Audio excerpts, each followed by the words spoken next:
Hello, guys.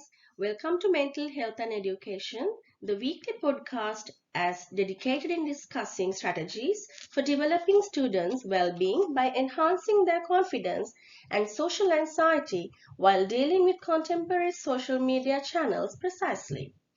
Today's episode is titled as School Bullying and Social Media, choosing a group of students between 10 to 17 years, teenagers.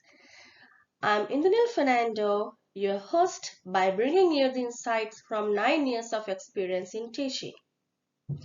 In United States, 59% of teens have been bullied online, and teens believe that most of their teachers, politicians, and companies are failed to address this issue. Most number of teens are the target of cyberbullying, indicated with rumors spreading and name calling. Some teens complain that 42% of teens have been called offensive names via online media, including Facebook, Instagram, WhatsApp, Viber, and Snapchat. With all of that, today I'm going to be analyzing 3 articles about school bullying and social media. First study aims to provide evidence for the implementation of virtual, social and emotional learning interventions at the universal level, enhancing accessibility and efficacy. Second article focuses on enhancing resilience, coping techniques, and reducing stress levels those who get bullied due to the social media practices in their living. Also, the third article mainly investigates the effectiveness of an online anti-cyberbullying intervention considering the theory of planned behavior in growing teenagers. Intentions to intervene in cyberbullying instances in the representation of victim. Article 1. The first study, Virtual Study and Emotional Learning Interventions.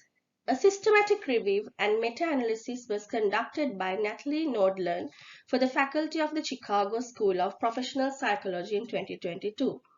This study explores the impact of virtual, social, and emotional learning interventions based on the social emotional abilities of children and adolescents.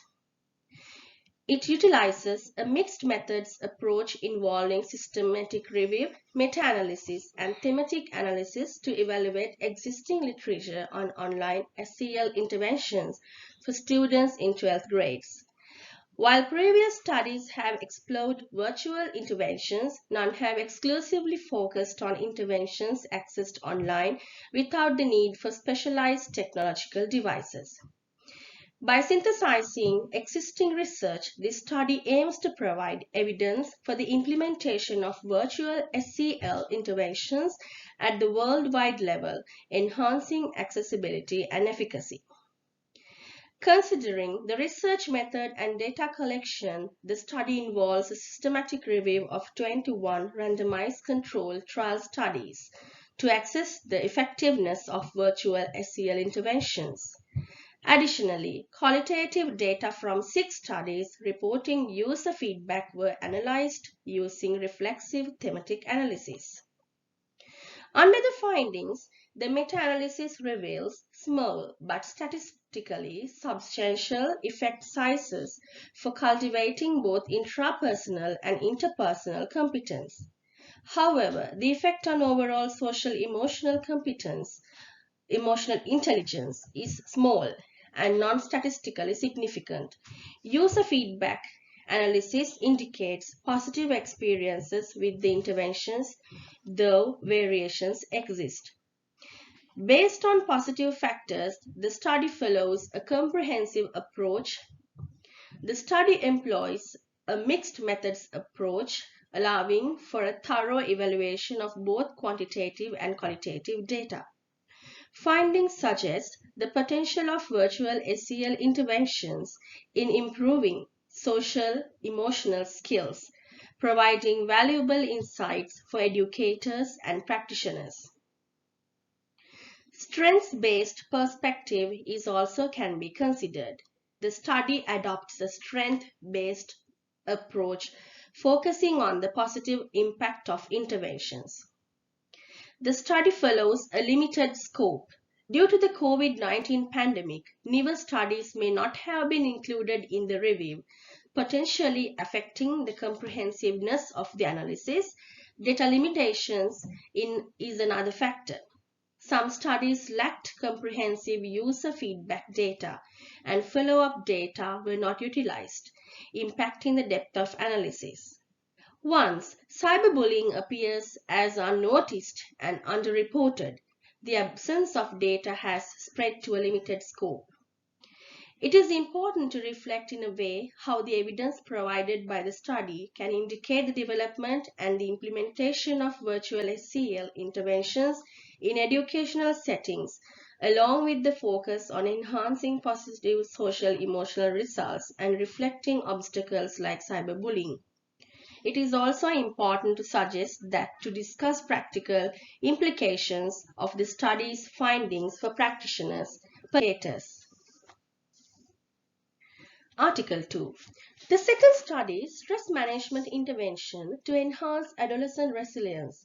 A randomized controlled trial was conducted by a group of the researchers, MDK Kalyanta and the team in 2021. This study investigates the effects of an 8-week stress management intervention on adolescent students aged 11 to 17 years old. I thought of choosing this article as I figured that this would be an exciting experience to share. It focuses on enhancing resilience, coping techniques, and reducing stress levels. Those adolescents were assigned to one of the groups as either a control group or a stress management group. Different measures containing stress, anxiety, social media usage, school performance, resilience, and many other cognitive skills as assessed before and after the intervention. Sorry. The study mainly used a randomized controlled and trial design along with the participants. Different measures containing stress, anxiety, social media usage, school performance, resilience, and many other cognitive skills as assessed before and after the intervention. The study mainly used a randomized controlled trial design along with the participants who got recruited from 2 tertiary adolescent medicine centers in Greece and Athens. Data gathered under a questionnaire assessing anxiety, school performance, cognitive skills, resilience, and social media usage. However, participants attended sessions over 8 weeks as members in the intervention group. Considering the findings, mainly the stress management group demonstrated important improvement as compared to the control group over the different measures.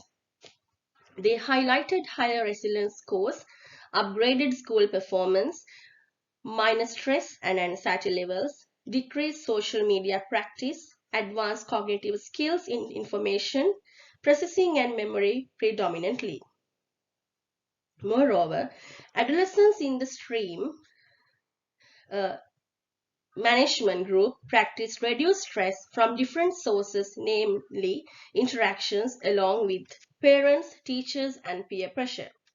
Process of the study contains its randomized controlled trial design that would develop internal validity and the comprehensive assessment of different outcomes required to adolescent well-being.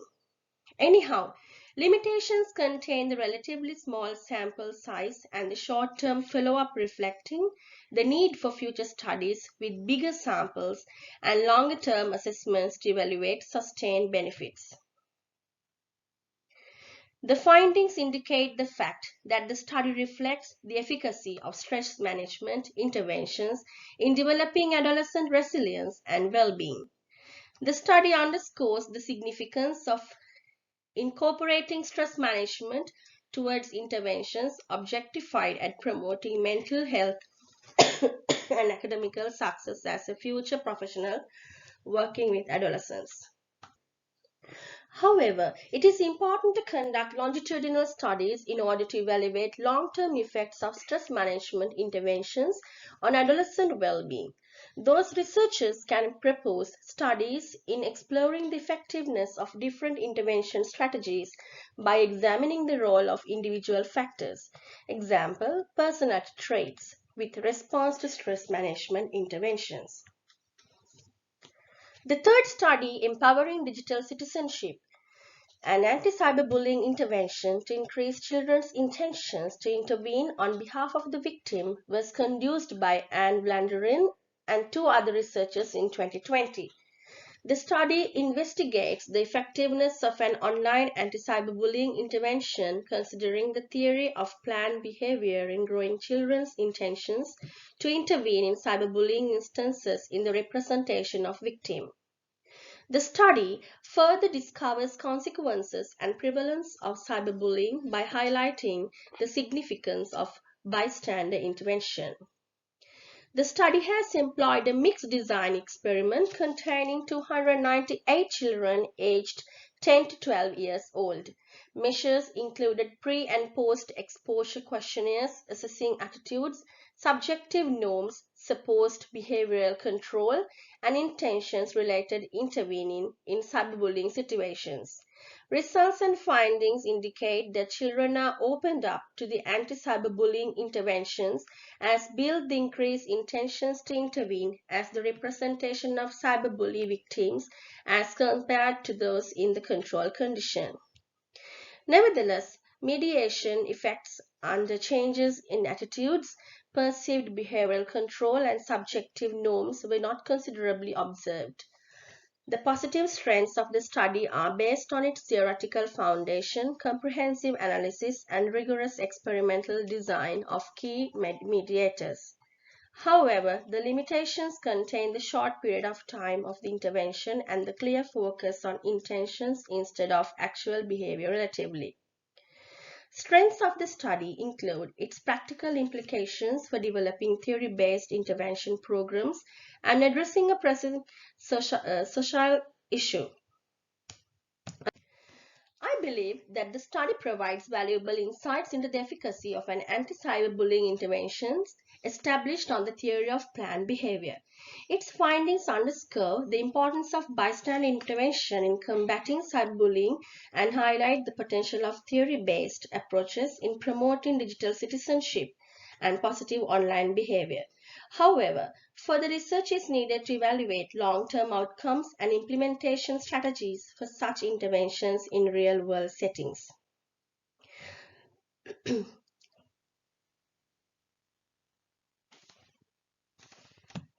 So guys, now going to wrap up today's podcast with some takeaways from our dive towards the virtual social and emotional learning, anti-cyberbullying, and stress management interventions.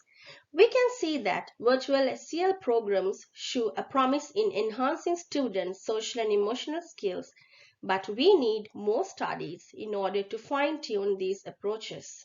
However, stress management is one of the prominent interventions. Yeah, they are game changers by helping teens to tackle anxiety, perform better in the school environment, and decrease their social media usage. Once it becomes a cyberbullying, teaching those kids to be proactive bystanders would be critical for fostering empathy and stamping out the online nastiness. What is the bottom line then? These interventions are such as superheroes by swooping into the saving of the day for our students' mental well-being. However, it is required to remember as that scratching the surface and more research and real-world testing would be required to make these interventions truly super empowered. Thank you.